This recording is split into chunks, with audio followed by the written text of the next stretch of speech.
오늘은 제 마지막 근무일이었습니다. 은행에서 청소일을 시작한 지 25해가 흘렀죠.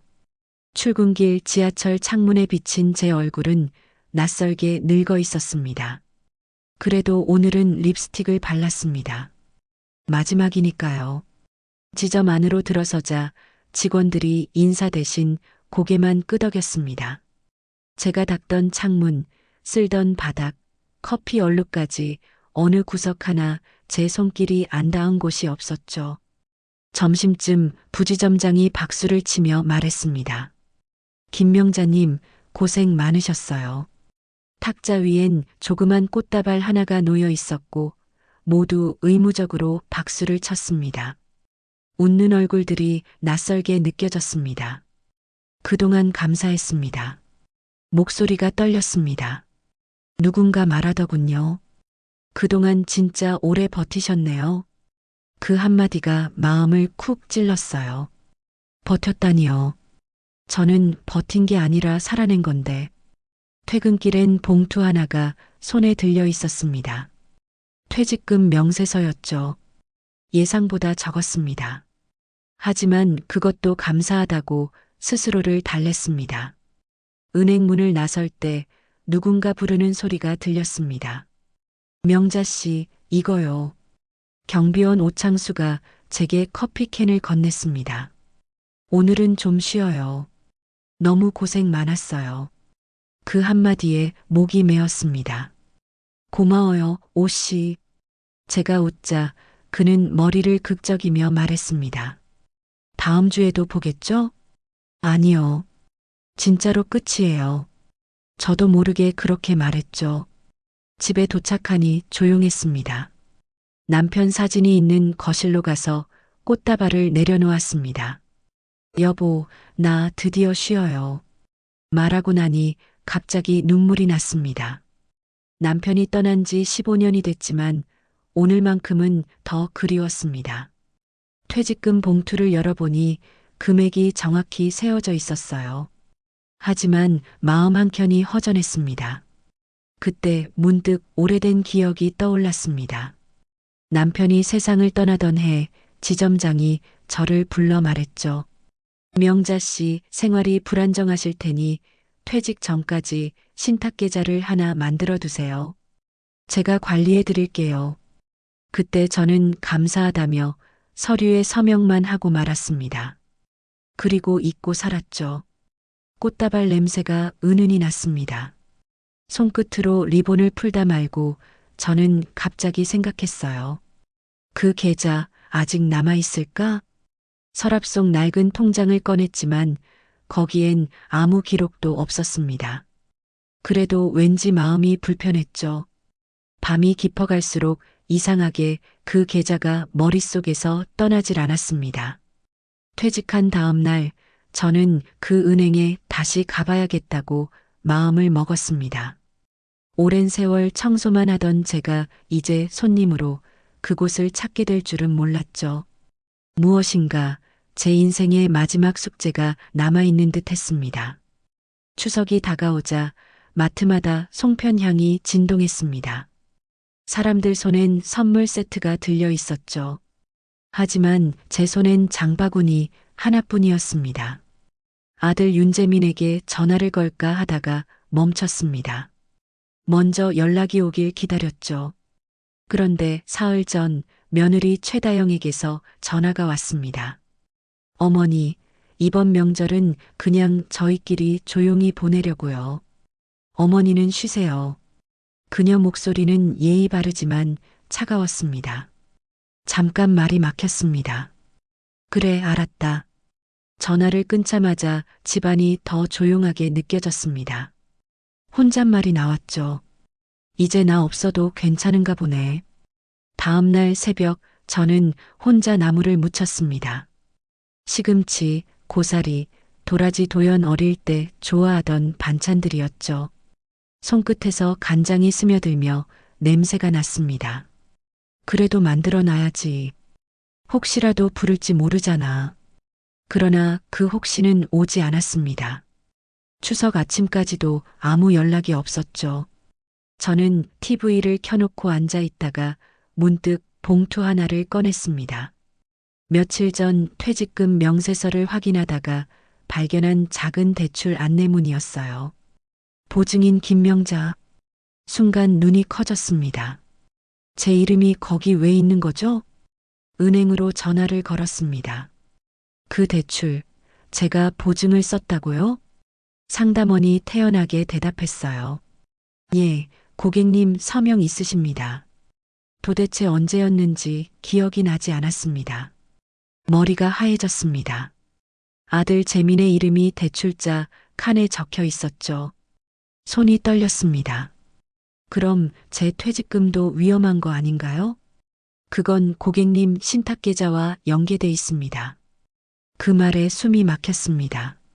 신탁계좌? 그 단어가 다시 귀에 맴돌았어요. 전화를 끊고 소파에 털썩 앉았습니다. 머리가 지끈거렸죠. 그때 손녀 서진에게서 메시지가 왔습니다. 할머니, 이번에 안 와도 돼요. 아빠가 피곤하대요. 그 문장을 읽는 순간 눈물이 흘렀습니다. 손등으로 훔쳤지만 멈추질 않았어요. 가족들이 내게 등을 돌린 이유가 단순한 명절 스트레스가 아니라는 걸 직감했죠. 어쩌면 그들은 이미 제 돈, 제 이름으로 된 그 계좌를 알고 있었던 건 아닐까요? 저녁이 되자 창밖에서 폭죽 소리가 들렸습니다. 어디선가 아이들이 웃고 있었고 누군가는 가족과 송편을 빚고 있었겠죠. 하지만 제 식탁 위엔 식은 나물과 갈비 몇 대만 남아 있었습니다. 그때 남편의 사진이 눈에 들어왔습니다. 여보, 나만 모르는 게 있었나 봐요. 중얼거렸습니다. 그리고 마음속에서 뭔가 단단히 일어났습니다. 다음 날 저는 다시 은행으로 갈 겁니다. 그 신탁계좌가 정말 남아있는지, 누가 그 돈을 만졌는지 반드시 확인해야 했습니다. 한 번도 제 돈이라고 생각해 본 적 없었는데 이상하죠. 이제야 처음으로 그게 내 인생의 마지막 권리라는 걸 깨달았어요. 다음 날 아침 은행 문이 열리자마자 안으로 들어갔습니다. 익숙한 공간인데도 발걸음이 무겁더군요. 이젠 청소도구 대신 손에 신분증을 쥐고 있었습니다. 창구 직원에게 조심스럽게 말을 꺼냈죠. 제가 예전에 신탁계좌를 하나 만들었는데요. 확인 좀 부탁드려요. 직원이 키보드를 두드리더니 잠시 뒤 미간을 찌푸렸습니다. 이미 해지되셨는데요? 언제요? 제 목소리가 떨렸습니다. 2015년입니다. 본인 서명으로 처리됐어요. 순간 귀에서 웅 하는 소리가 났습니다. 저는 그때 그런 일 한 적이 없었죠. 혹시 서류를 볼 수 있을까요? 물었지만 직원은 미안하다는 말만 반복했습니다. 결국 창구를 나와 대기석에 앉았습니다. 기계음처럼 돌아가는 번호표 소리와 계산기 두드리는 소리가 머리를 울렸어요. 그때 누군가 제 이름을 부르더군요. 명자 씨, 진짜 오랜만이네. 얼굴을 들자 경비원 오창수가 서 있었습니다. 퇴직하신다더니 다시 오셨네. 저는 한숨을 쉬며 대답했어요. 오 씨, 내 이름으로 된 계좌가 사라졌대요. 누가 해지했다는데 기억이 안 나요. 오창수는 잠시 생각하다가 낮은 목소리로 말했습니다. 그때 지점장하던 한지은 있잖아요. 그 사람 좀 이상했어요. 신탁계좌들 자기 컴퓨터로 몰래 확인하곤 했거든. 그 말에 심장이 철렁 내려앉았습니다. 확실해요? 그땐 그냥 그런가 했는데 지금 생각하면 수상했죠. 오창수는 조심스럽게 덧붙였습니다. 지점 폐점할 때 자료 일부를 창고에 보관해 뒀대요. 혹시 남아있을지도 몰라요. 그 말을 듣는 순간 머릿속이 번쩍했습니다. 그 창고가 어디예요? 지점 뒷골목, 간판도 없어요. 사람들 잘 몰라요. 그는 메모지에 주소를 적어 건넸습니다. 손에 쥔 종이가 묘하게 뜨겁게 느껴졌습니다. 은행을 나오자 찬바람이 불었습니다. 거리는 여전히 분주했지만 제 눈엔 다르게 보였어요. 그동안 제가 믿었던 세상이 조금씩 흔들리는 기분이었습니다. 서명 위조, 신탁해지, 그리고 한지은. 이름 세 개가 머릿속에서 계속 맴돌았죠. 집으로 돌아와 봉투를 꺼내 다시 살펴봤습니다. 대출 보증 서류의 필체는 분명 제 글씨가 아니었습니다. 이걸 누가 이렇게 만들었을까? 손끝이 떨렸습니다. 거울을 보니 낯선 여자가 서 있었습니다. 눈밑은 시커멓고 입술은 말라 있었습니다. 그 여자가 바로 저였죠. 밤이 깊어졌지만 잠이 오지 않았습니다. 남편 사진 앞에서 속삭였습니다. 여보, 내가 평생 남 좋은 일만 하고 살았지요. 하지만 이번엔 안 그럴 거예요. 말을 마치자 이상하게 마음이 차분해졌습니다. 이제는 두려움보다 궁금함이 더 컸습니다. 그 창고에 가면 모든 게 드러날 것 같았죠. 다음 날 아침 저는 오창수가 알려준 주소로 향했습니다. 지점이 있던 골목은 이미 간판이 떨어져 나가고 벽엔 오래된 포스터만 붙어 있었죠. 폐점된 지점 자료 보관소라는 종이 문구가 희미하게 붙어 있었습니다. 문은 잠겨 있었지만 오창수가 곧 도착했습니다. 명자 씨, 여기 맞아요. 내가 열쇠 빌려놨어요. 그가 문을 열자 먼지 냄새가 확 퍼졌습니다. 빛이 거의 들지 않아 휴대폰 불빛으로 주변을 비췄죠. 낡은 서류 박스들이 벽을 따라 쌓여 있었습니다. 박스를 하나씩 열며 서류를 뒤졌습니다. 손끝이 종이먼지로 까맣게 변했어요. 이게 뭐지? 신탁계좌 고객 명단이라 적힌 파일이 눈에 들어왔습니다.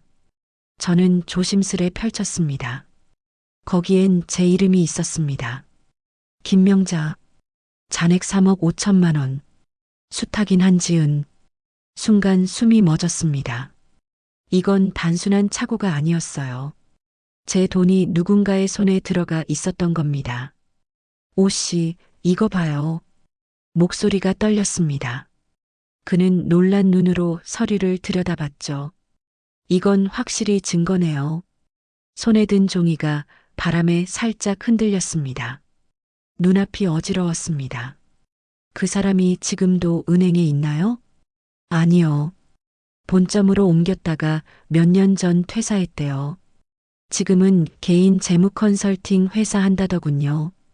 그 말이 끝나자 저는 단호하게 말했습니다. 그럼 찾아가야겠네요. 집으로 돌아오는 길, 버스 창밖의 풍경이 멍하니 지나갔습니다. 누군가는 출근하고 누군가는 장을 보고 아이들은 뛰어다녔죠. 그 평범한 하루 속에서 나만 뒤로 밀린 기분이 들었습니다. 평생 성실하게 살면 언젠가 보답이 올 줄 알았는데 세상은 그렇지 않더군요. 남 좋은 일만 하고 살았더니 결국 이 꼴이네. 중얼거렸습니다. 그날 밤 며느리 다영에게서 전화가 왔습니다. 어머니, 혹시 급히 좀 도와주실 수 있을까요? 재민이 사업이 잠깐 어려워서요. 순간 목이 타들어갔습니다. 미안하지만 나도 힘들다. 제 목소리는 단호했습니다. 다영의 어조가 살짝 변했죠. 어머니, 그러시면 곤란한데요. 저는 전화를 끊었습니다. 이제 더는 이용당하지 않겠다고 마음속으로 다짐했어요. 탁자 위에 서류를 펼쳐놓고 다시 확인했습니다. 남편의 이름, 제 도장, 그리고 수탁인 한지은. 손끝이 떨렸습니다. 하지만 이번엔 두려움이 아니라 분노였습니다. 좋아요. 당신이 그렇게 했다면 나도 가만히 있지 않을 거예요. 창밖에 가로등 불빛이 종이 위로 스며들었습니다. 제 인생의 어둠 속에 아주 작은 빛이 켜진 느낌이었죠. 그날 밤 저는 잠을 설쳤습니다. 눈을 감아도 수탁인 한지은이라는 글자가 머릿속을 맴돌았어요. 아침이 되자마자 검색창에 이름을 입력했습니다. 한지은 재무 컨설팅 서울. 결과는 금세 떴습니다. 깔끔한 정장 차림의 사진, 그리고 H&J 자산관리 대표라는 이름이 붙어 있었죠. 손끝이 얼었습니다. 같은 사람이었습니다. 주소를 확인한 저는 주저없이 가방을 챙겼습니다. 퇴직금 봉투와 함께 복사해둔 신탁 서류를 넣고 집을 나섰죠. 사무실은 강남의 한 빌딩 8층에 있었습니다. 반짝이는 유리문 너머로 직원들이 서류를 들고 오갔습니다. 나는 한참을 입구 앞에서 서 있었습니다. 이 문을 열면 모든 게 바뀌겠지. 심호흡을 하고 안으로 들어갔습니다. 한지은 대표님 뵙고 싶습니다. 접수원이 저를 위아래로 훑더니 잠시 기다리라 했죠. 얼마 후 문이 열리고 익숙한 얼굴이 나왔습니다. 세련된 외투 차림, 변함없는 미소. 바로 그 사람이었습니다. 김명자 씨? 정말 오랜만이네요. 그녀는 아무렇지 않은 표정으로 제 손을 잡았습니다. 그 순간 제 안에서 무언가가 끓어올랐습니다. 제 돈, 제 계좌 이야기하러 왔습니다. 한지은의 얼굴에 잠시 긴장감이 스쳤지만 곧 웃으며 말했죠. 그건 오래전에 해지됐잖아요. 본인 동의로요. 제가 서명한 적 없습니다. 그럼 아드님 윤재민 씨가 대신 오셨을 거예요. 위임장 있었으니까요. 그녀의 말이 끝나는 순간 세상이 멈춘 듯 했습니다. 아들 재민이 제 신탁 계좌를 해지했다고요? 그게 무슨 소리입니까? 한지은은 냉정하게 대답했습니다. 당시엔 재민 씨가 보호자처럼 처리했어요. 잘 모르셨나 봐요. 그녀의 눈빛엔 동정도 미안함도 없었습니다. 그럼 제 돈은요? 이미 사용됐죠. 대출 보증으로 넘어갔을 겁니다. 그 말에 숨이 막혔습니다. 손끝이 떨렸고 목소리가 갈라졌습니다. 당신이 그걸 알면서 도장을 찍은 겁니까? 그녀는 아무 대답도 하지 않았습니다. 그날 사무실을 나와 걸음을 옮기는데 다리가 풀렸습니다. 거리는 환하게 빛났지만 제 눈앞은 흐릿했어요. 신호등이 초록으로 바뀌었는데도 한참을 서 있었습니다. 내가 믿은 사람은 왜 늘 나를 속이는 걸까? 속으로 되뇌었죠. 그 순간 마음속에서 이상하게 차가운 결심이 생겼습니다. 그래, 이제는 내가 직접 묻고 확인할 거야. 집으로 돌아오는 길, 하늘이 낮게 깔려 있었습니다. 휴대폰을 꺼내 아들에게 전화를 걸었습니다. 벨이 5번 울리고 재민의 목소리가 들렸습니다. 엄마, 무슨 일이야? 재민아, 우리 내일 만나자. 이야기 좀 하자. 무슨 이야기? 오래된 일 하나. 내가 알고 있는 그 일 말이야. 목소리를 눌러 담았습니다. 그날 밤 저는 남편 사진 앞에서 조용히 속삭였어요. 이제는 내가 직접 진실을 들어야겠어요. 다음 날 저는 아들 재민의 사무실로 갔습니다. 좁은 건설 사무소엔 시멘트 냄새와 담배 냄새가 섞여 있었죠. 재민은 저를 보자 당황한 얼굴로 일어났습니다. 엄마, 웬일이에요? 할 말이 있다. 제 목소리는 의외로 차분했습니다. 그는 의자를 내주며 앉으라 했지만 저는 그대로 서 있었습니다. 내가 내 신탁 계좌 해지했다더라. 순간 재민의 얼굴이 굳었습니다. 누가 그래요? 한지은, 내가 위임장 냈다고 하더구나. 그는 고개를 숙이고 아무 말이 없었습니다. 재민아, 대답해라. 내가 한 거냐? 잠시 정적이 흐르더니 낮게 한숨 섞인 목소리가 들렸습니다. 맞아요. 제가 했어요. 머리가 멍해졌습니다. 왜 그랬니? 내 허락도 없이. 그때 회사가 망했어요. 공사대금 못 받아서 다들 월급도 못 줬고 빚쟁이들이 집까지 찾아왔어요. 어쩔 수 없었어요. 재민의 눈가가 붉어졌지만 제 마음은 이미 식어 있었습니다. 어쩔 수 없었다? 내 평생 모은 돈을 내가 마음대로 썼다는 게 변명이 되니? 다 갚을게요, 엄마. 지금 조금씩 일거리도 늘고 있고, 갚겠다고? 내가 갚을 수 있는 돈이 아니야. 목소리가 떨렸습니다. 내 아들이지만 낯선 사람 같았습니다. 그는 제 앞에서 무릎을 꿇었습니다. 엄마, 한 번만 봐주세요. 정말 그때는 살려고 그랬어요. 눈물이 볼을 타고 떨어졌습니다. 살려고? 그럼 나는 뭐였니? 평생 남의 집 바닥 닦으며 내 학원비 대고 전세금 내주고 명절마다 쌈짓돈 챙겨줬잖아. 그게 다 내가 살라고 한 짓이었지? 제 안에서 쌓여있던 말들이 터져나왔습니다. 재미는 고개를 숙인 채 울먹였습니다. 그 모습을 보는데 이상하게도 눈물이 나지 않았습니다. 이젠 울 힘도 없었죠. 재민아, 엄마가 널 원망하지는 않는다. 하지만 그 돈은 돌려받을 거야. 내 이름으로 번 돈이니까. 그는 놀란 눈으로 저를 봤습니다. 엄마, 설마 그 사람한테 문제 삼을 거예요? 그래. 법대로 할 거다. 그럼 나 망해요. 제발 그러지 마요. 그건 내가 감당할 일이다. 그 말을 끝내고 사무실을 나왔습니다. 햇빛이 눈부셨지만 마음은 차가웠습니다. 거리엔 사람들 웃음소리가 들렸지만 제 귓가엔 아무것도 들리지 않았어요. 버스 창가에 앉아 손을 모았습니다. 이 손으로 평생 밥을 짓고 빚을 갚고 아이를 키웠는데 이젠 그 손으로 제 삶을 지킬 차례였습니다. 집에 도착해 남편 사진을 바라봤습니다. 여보, 나 이제 당신처럼 순하게만 살진 않을 거예요. 사진 속 남편은 묵묵히 웃고 있었죠. 그날 밤 저는 변호사 검색창을 열었습니다. 신탁계좌 분쟁, 위조 서류, 재산 침해. 새로운 단어들이 낯설었지만 이상하게 힘이 났습니다. 이제는 내가 피해자가 아니라 증명하는 사람이 되어야 했으니까요. 며칠 뒤 저는 변호사 사무실에 있었습니다.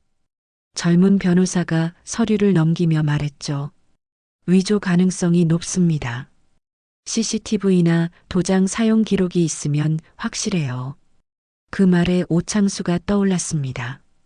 그 사람 지점 폐점할 때 자료 일부를 갖고 있었어요. 저는 곧장 오창수에게 전화를 걸었습니다. 오 씨, 그때 CCTV 백업 말씀하셨죠? 혹시 남아있나요? 그게 오래됐지만 혹시 몰라 하드 하나 챙겨둔 게 있어요. 그 목소리에 심장이 뛰기 시작했습니다. 며칠 후 재판이 열렸습니다. 피고석에는 한지은과 아들 재민이 나란히 앉아 있었습니다. 법정 안은 숨막히게 조용했죠. 판사가 제게 물었습니다. 원고 김명자 씨 진술하시겠습니까? 저는 천천히 자리에서 일어났습니다. 손이 떨렸지만 목소리는 단단했습니다. 저는 평생 은행 바닥을 닦으며 살았습니다. 제 이름으로 된 신탁계좌를 만들었지만 어느 날 그 돈이 사라졌어요. 그 이유가 제가 사랑했던 가족과 믿었던 사람이었을 줄은 몰랐습니다. 법정 안의 공기가 싸늘하게 식었습니다. 변호사가 증거를 제출했습니다. 모니터에 CCTV 영상이 재생됐습니다. 오래된 화면 속 아들 재민이 제 도장을 서류에 찍고 있었습니다. 그리고 옆에서 그 장면을 지켜보는 한지은의 모습이 선명히 보였죠. 법정 안이 술렁였습니다. 재민의 얼굴이 하얗게 질렸습니다. 그건 엄마를 위해서 한 거예요. 내가 다 갚으려 했어요. 그의 외침이 공허하게 울렸습니다. 판사는 냉정하게 말을 이었습니다. 피고 윤재민, 피고 한지은. 위조 서류에 의한 재산 침해가 인정됩니다. 그 순간 모든 소리가 멀어졌습니다. 피고는 원고 김명자에게 신탁금 3억 5천만 원과 손해배상을 지급하라. 망치 소리가 울려 퍼졌습니다. 가슴이 벅차올랐습니다. 무릎이 풀릴 만큼 긴장이 풀렸죠. 하지만 울지 않았습니다. 법정을 나오는 순간 기자 하나가 물었습니다. 할머니, 승소 소감 한마디 부탁드립니다. 저는 조용히 대답했습니다. 돈보다 중요한 건 내 이름을 되찾은 겁니다. 햇살이 창문 너머로 쏟아졌습니다. 그 빛이 내 얼굴에 닿자 이상하게 따뜻했어요. 25년 동안 은행 복도에서 닦던 바닥이 떠올랐습니다. 그때도 늘 아래만 보고 살았는데 이제는 하늘을 볼 수 있었죠. 며칠 뒤 은행에서 전화가 왔습니다. 김명자 고객님, 입금 완료됐습니다. 짧은 말이었지만 손이 떨렸습니다. 창구에서 새 통장을 받았을 때 눈앞이 흐려졌어요. 잔액한엔 3억 5천만. 제 이름 아래 또렷이 찍힌 숫자를 보며 마음속으로 중얼거렸습니다. 이제야 내 인생이 내 이름으로 돌아왔구나. 집에 돌아와 남편 사진 앞에 통장을 올려뒀습니다. 여보, 나 해냈어요. 그 한마디에 그간의 고생이 다 풀리는 듯 했습니다. 창문을 여니 봄바람이 커튼을 밀고 들어왔습니다. 새로 산 화분이 햇빛을 받아 반짝였죠. 오늘도 잘 지내보자. 처음으로 스스로에게 그렇게 말했습니다. 며칠 후 작은 원룸 전세 계약을 했습니다. 이젠 남의 집이 아닌 제 이름으로 된 보금자리였죠. 매일 아침마다 커피를 내려 마시며 하루를 시작했습니다. 남편 사진 대신 거실벽엔 서예 수업에서 쓴 글씨를 걸었어요. 김명자. 삐뚤지만 선이 단단했습니다. 그 즈음 아들 재민에게서 문자가 왔습니다. 엄마, 미안해요. 한참을 바라보다 답했습니다. 잘 지내라. 그게 전부였어요. 용서는 했지만 다시 예전으로 돌아가진 않겠다고 다짐했죠. 요즘은 공원을 자주 걷습니다. 햇살이 나뭇잎 사이로 스며들고 아이들 웃음이 들립니다. 벤치에 앉아 도시락을 먹으며 생각했습니다. 이제야 내가 내 인생을 산다. 누구의 어머니도 누군가의 보증인도 아닌 나로서. 휴대폰을 켜자 사연나무 채널에서 제 이야기가 흘러나왔습니다. 오늘은 은퇴 청소부 김명자 씨의 이야기입니다. 작은 웃음이 새어나왔습니다. 이제 제 인생은 누군가의 위로가 되어 흐르고 있었습니다. 햇살이 통장 위를 스쳤습니다. 그래, 이건 내 인생의 시작이야. 조용히 그렇게 중얼거렸습니다.